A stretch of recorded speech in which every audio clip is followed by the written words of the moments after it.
Conversations on Co-Production is Expert Link's free monthly meeting where people come along to chat all things co-production with like-minded individuals.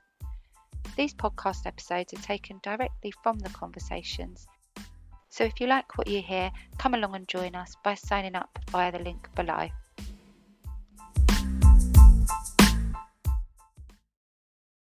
I really wanted to focus this conversation around both sides of the coin, if you like. So the benefits and challenges or considerations for an employer or an organisation, and also on the flip side of that, the benefits to the person with lived experience who's been employed by those organisations. There's a lot of jobs that come up and they look for people with lived experience. And when they employ somebody like from our group who've got all these years of lived experience to work for the service, the substance use services, they bring so much insight because they understand what difficulties, gaps, needs. You know, there's always something that needs it. There's always been a frustration, like where there's always something that they can bring then that insight, and they want that. Like for me, for example, if I was to get a job, you know, as the leader of a project, I would want to change it to what I would have wanted to have experienced entering services. So I have that personal lived experience. So I'd be passionate about making those changes that I wished services were a certain way, and where I saw their flaws and everything. I'd want to go and set about putting that right. And also, if you're in that job then and you're then employed by that employer, finally, people who are wanting to access services would actually be able to relate to you, because they'd be like, hang on a minute, I can relate to this person. He's been through this stuff himself personally, and I can actually, rather than all people who haven't been through it, very professionally, got their degree, but they haven't got the life experience, you know, it's hard to get rapport with. So it's easier, you know, for the company, so many benefits for that company. I think I'm really blessed to have care experience because I can really relate to those young people, but also I can kind of use my experiences to help them kind of talk about their journeys, I suppose. And I really do think that that's probably one of my greatest attributes as a worker, because I do have that ability to kind of understand things a little bit better, and sometimes just have a bit of a moan about the system. And I think, like in previous jobs as well, so I've worked in local authorities as like a support worker for looked after young people. And I think kind of on a professional level, like, unfortunately, the care system sees young people as a bit of a problem and that they're not going to get anywhere. And I think actually meeting other professionals and saying, yeah, actually, I'm care experienced and look, I'm doing the same job as you, I think really does actually shock people quite a lot of the time. And I suppose, yeah, shows them that care kids are capable of the same as everybody else. And I think it encourages people to have higher aspirations for the young people that they're supporting.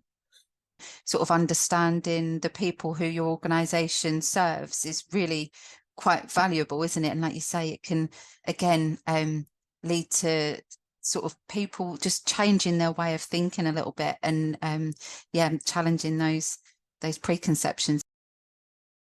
When people with lived experience talk, we bring such a powerful kind of energy into the room that I think people then almost seem to view us as people that they can wheel in, say our story, and then wheel back out again. They underestimate how much support people need. Like, it's massive. Like, you just really can't underestimate that. It's only going to be successful, in my opinion, people being employed with lived experience, if they have the right network around them. It's as simple as that, really, for me, I think. You know, all well and good asking for lived experience, but that support absolutely does need to be there. And I've worked in organisations where my lived experience hasn't been valued and respected. And I'm really lucky to be in a situation now where I've got a manager who is amazing, and she's worked with care experienced people for years. And she really understands some of the issues that I have. And they can be really silly things. Like, I needed an emergency contact because we were doing a residential, and I don't have any family. So that's something I find really difficult. And it took me a while to find somebody, and she was really understanding of that. And something like that can just really make a difference, I think, to somebody in my position. So yeah, it's really important. I think all of these cultures really need to look at how they're actually advertising for things, how they're actually willing to change and be real, and actually give us the space so that we can actually say what it is that we need to say to make things better, because that's what we're doing it for. We're not doing it for the money. We're not doing it. It's great to be paid, and I'm not saying that it's not great to be paid. That's something that's really important, and it gives us value and worth. But there's also an innate feeling there for people with lived experience, for people to never go through maybe some of the shit that we've had to actually go through, and to actually make things better for society as a whole, if the company and if the place is ready to actually hear it. I think very similarly from like a social care perspective, that kind of psychological safety is a massive thing. I remember one instance in particular, I was working for the same local authority that looked after me, and there was a little lad, I think he was about 10, and he was going to be moved placements, and nobody was telling him literally until he was about to move. And a very similar thing happened to me as a child. So naturally, I kind of flagged this and said, this isn't okay. And my manager came back, and it sounds very dramatic, but I really feel like she was trying to gaslight me, because she was basically saying, I think you're just getting your feelings a bit confused about your own circumstances, and actually this isn't about this little lad, this is just about you, and you need to go and deal with some of your past trauma. And it's like, what, actually you're just kind of, you're ignoring the fact that I am also a professional. I am a professional, and that comes above my care experience. I happen to be care experienced as well as being a professional youth worker. And I suppose another element of that was something that always concerned me, working for the same local authority that looked after me, was all of my colleagues and all of the people that I worked with had access to the same system where I knew all of my records were kept. And I don't think that most of them would have, made any attempt to read them, but they could, because I know that those systems aren't as safe as they make out to be.